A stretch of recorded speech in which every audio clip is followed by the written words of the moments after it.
أعوذ بالله من الشيطان الرجيم بسم الله الرحمن الرحيم الحمد لله رب العالمين والصلاة والسلام على أشرف الأنبياء والمرسلين وعلى آله وصحبه أجمعين رب اشرح لي صدري ويسر لي أمري واحلل عقدة من لساني يفقهوا قولي والحمد لله رب العالمين.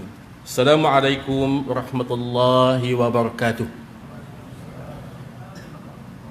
Khabar tuan-tuan dan puan-puan, semua sihat ya? Alhamdulillah, alhamdulillah ya. Pertama je kita merafakkan kesyukuran kepada Allah Subhanahu wa taala. Diberikan lagi kita kesempatan pada malam ini untuk berhimpun ya dan bertemu di rumah Allah Subhanahu wa taala ya bagi menunaikan solat fardu maghrib berjamaah ya, kemudian solat kita teruskan dengan kuliah dan kita akan teruskan dengan solat isyak berjamaah insya-Allah. Mudah-mudahan segala amalan kita diterima oleh Allah Subhanahu wa taala ya. Jadi alhamdulillah ini malam saya ingat ini pertemuan kita kali yang keempat ya. Dan malam ni saya lihat tuan-tuan semua alhamdulillah sihat-sihat belaka ni ya. Alhamdulillah ya, cuma saya ada sedikit kurang sihat. Ya, biasalah penyakit dah masuk 4 series ni tuan-tuan ya. Biasalah ada sedikit gout. Ya, rupanya saya ada sahabat saya ya, Tuan Said pun sama juga ya, sekumpulan kita rupanya ya. Walaupun ada sedikit sakit saya sekarang ni nak berjalan pun agak sukar sikit, tapi saya gagahkan jugalah ya, untuk bertemu dengan tuan-tuan dan puan-puan ya, sebab ini dah jadual saya ya, kalau bab ilmu ni insya-Allah ya, sebab apa Nabi kata kun aliman au muta'alliman au mustami'an au muhibban wala takun khamisan fatahlik. Nabi kata apa? Kita ni manusia ni ya, yang beriman kepada Allah Subhanahu wa taala ni, yang pertama sekali kun aliman. Jadilah orang yang alim. Ya, kalau tak boleh jadi orang alim, pergi belajar ilmu. Belajar kita ya. Au muta'alliman, ataupun orang yang mengajar ilmu. Au mustami'an, ataupun orang yang suka mendengar ilmu. Au muhibban, ataupun orang yang cinta kepada ilmu. Ya. Nabi suruh kita jadi 4 golongan ni. Wala takunu khamisan, dan jangan kamu jadi golongan yang kelima, fatahlik, maka kamu akan binasa. Apa dia golongan yang kelima ni? Yang mana dia ni keempat-empat ni langsung tak ada. Ilmu pun tak ada. Pergi belajar pun malas. Nak mengajar lagi lah tak reti, tak tahu, ilmu tak ada ya. Nak mendengar majlis-majlis ilmu pun tak ada ya. Kita kalau duduk dalam kereta tu ya, sekurang-kurangnya kita dengar lah majlis-majlis ilmu ya. Ada ceramah ke kuliah ke ya, radio IKIM ke, buka lah. Suka dengar ya. Macam kita di surau ni, kalau ada speaker pasang keluar tu, kalau kita tak dapat datang ke masjid, ke surau ya, tapi kita dengar juga suka dengar majlis ilmu. Au muhibban, ataupun sayang walaupun tak dapat, alamak tak dapat dah datang ke surau hari malam ni ya, tapi kita galakkan orang lain untuk datang. Pergilah dengar ya, nanti kalau dah balik kongsikan dengan saya ya. Kalau ada majlis-majlis ilmu, kita support ya, bagi sokongan, bagi dorongan walaupun kita tak dapat nak join. Itu orang yang cinta kepada ilmu ya. Wala takunu khamisan fatahlik, jangan jadi yang kelima, kamu akan binasa ya. Ini yang saya pegang tuan-tuan, ustaz saya ajar ya. Saya insya-Allah selagi gagah saya akan datanglah ya. Kalau dah tak boleh terlantar tu, saya minta maaf lah ya. Jadi ini mudah-mudahan kita dapat berkongsi ilmu ya, sedikit ilmu yang Allah bagi kita kongsikan supaya ilmu ini bermanfaat. Al-ilmu yantafi'u bihi, ilmu yang dimanfaatkan. Ini yang akan membantu kita di akhirat esok ya. Jadi tuan-tuan muslimin dan muslimat yang dirahmati Allah ya, seperti biasa saya akan membawa ya isu-isu ataupun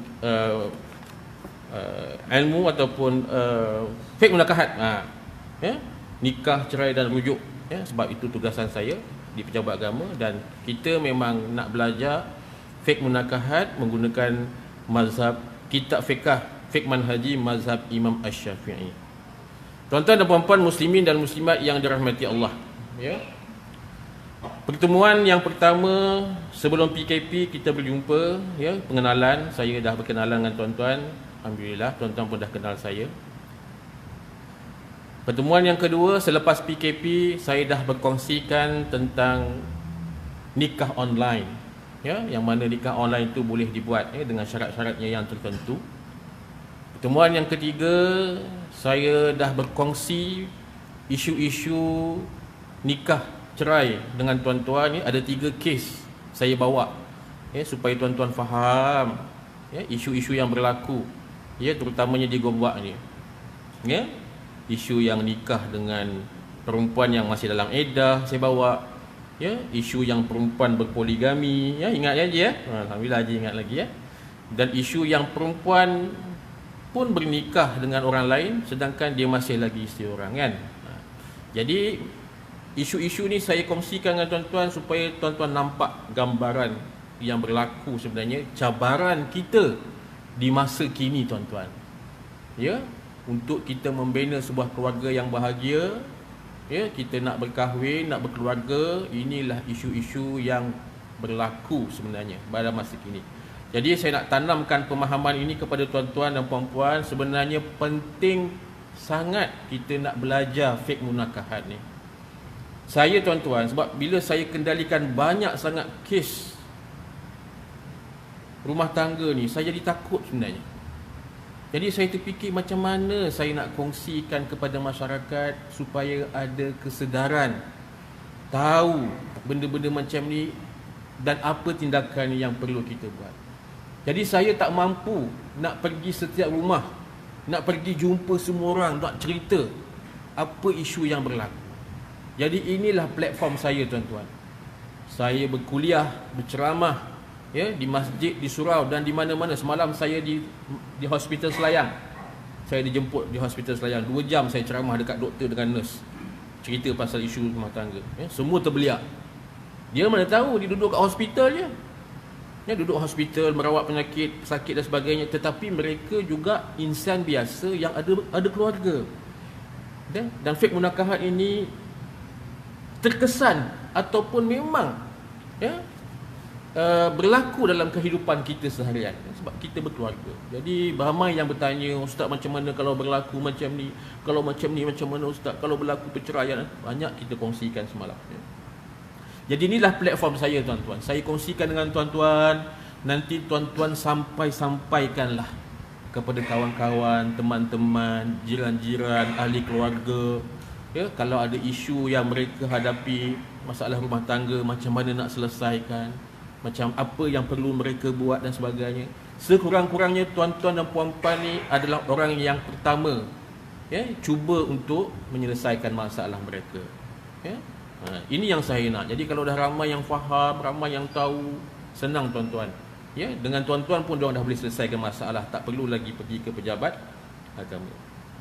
Jadi pada malam ni insya-Allah kita akan buka kitab. Baru kita buka kitab. Jadi saya dah bagi briefing pada tuan-tuan, bagi pemahaman isu-isu yang berlaku. Jadi kita buka kitab. Saya kalau buka kitab, tuan-tuan, saya tak mengajar harfan biharfin. Saya tak mengajar daripada kulit ke kulit, huruf ke huruf, tidak.